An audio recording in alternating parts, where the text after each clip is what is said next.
Hey guys, welcome back to the channel. So today we have another teardown video, and we're going to be tearing down this thermostat housing assembly. Now this is a water outlet and thermostat in one. It came off of a Dodge Grand Caravan, and this is going to be a quick, simple, short video of me tearing this apart, showing you guys the different pieces of it.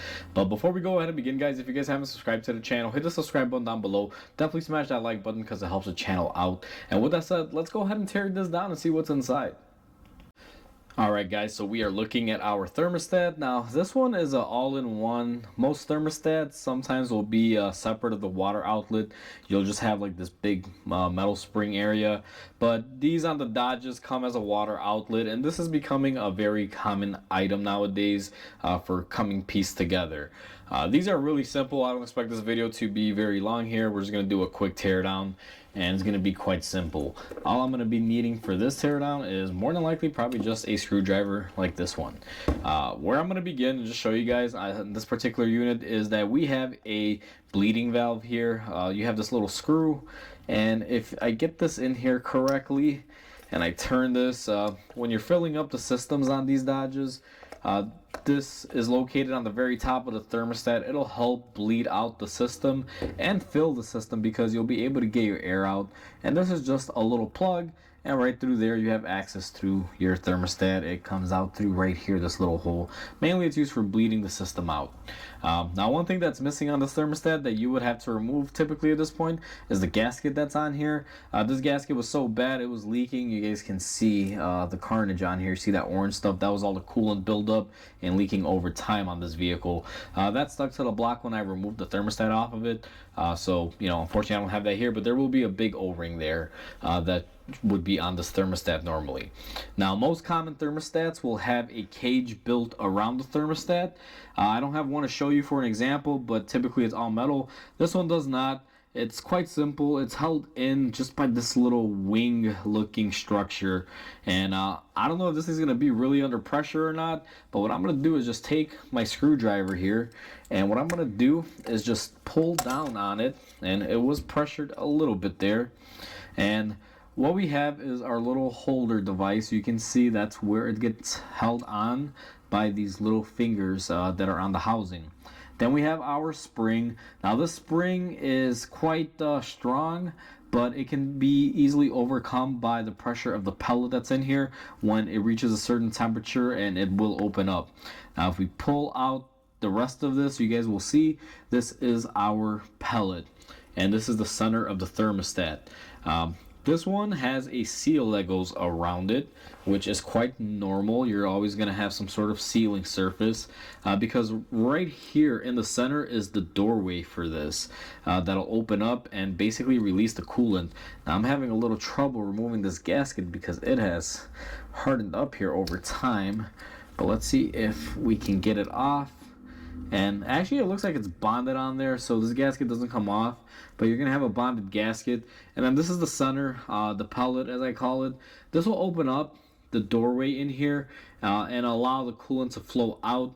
This is what does everything. As this pellet gets warm, what happens is it'll open up and expand, and it'll cause the spring to retract, and then that'll let the coolant flow through. It's really hard to show this as an example, but when they're all back together like this, like I said, as this thing heats up, this center will move and it'll cause the spring to retract and open up the doorway. As a matter of fact, let me try something here. Let me see if we can get this thing to work. Give me a second, I'll be right back.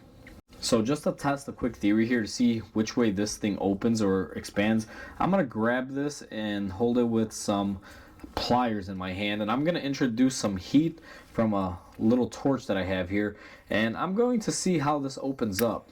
If this portion does open up, because I expect one of these to move here, and we will see this thermostat actually functioning if this operates correctly. Now this thing was working while it was on the car, it was just leaking. So I don't know if you guys noticed that, but this rod is actually lengthening in here.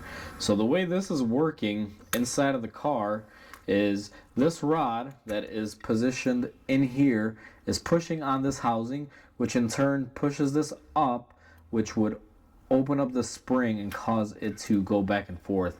Now I don't know how well the camera's gonna pick it up.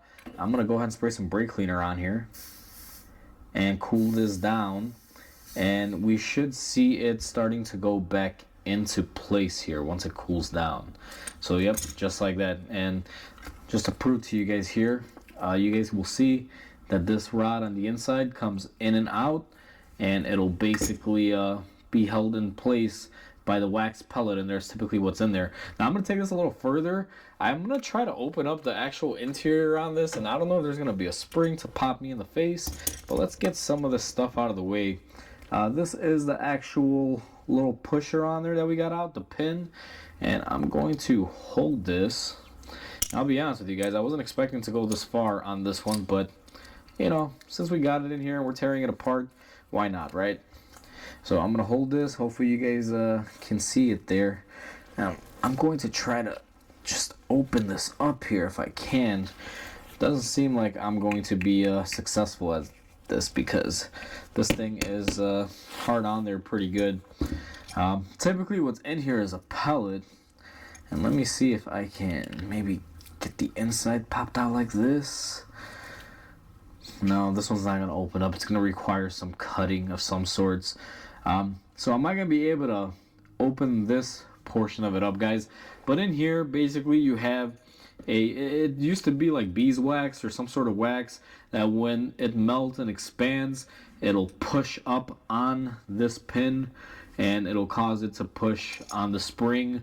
And basically what'll happen when that pushes out of the way, this will open up the doorway in there. You can see this little opening and let all of the cool down and let it flow. I'm not going to be able to open this up, unfortunately. It's pretty much sealed off. But that's how the thermostat typically works. And that's what's inside of this one. It's a really quick, short video, guys. Pretty basic here. There's only a few parts to this. Since I couldn't open this assembly up for you guys, I decided to just take it to my grinder and grind off a little bit of it. And what I thought was actually correct here, this is just beeswax. You guys will notice as I heat it up, it changes color. Let me see if I can really warm it up, see if it'll boil out.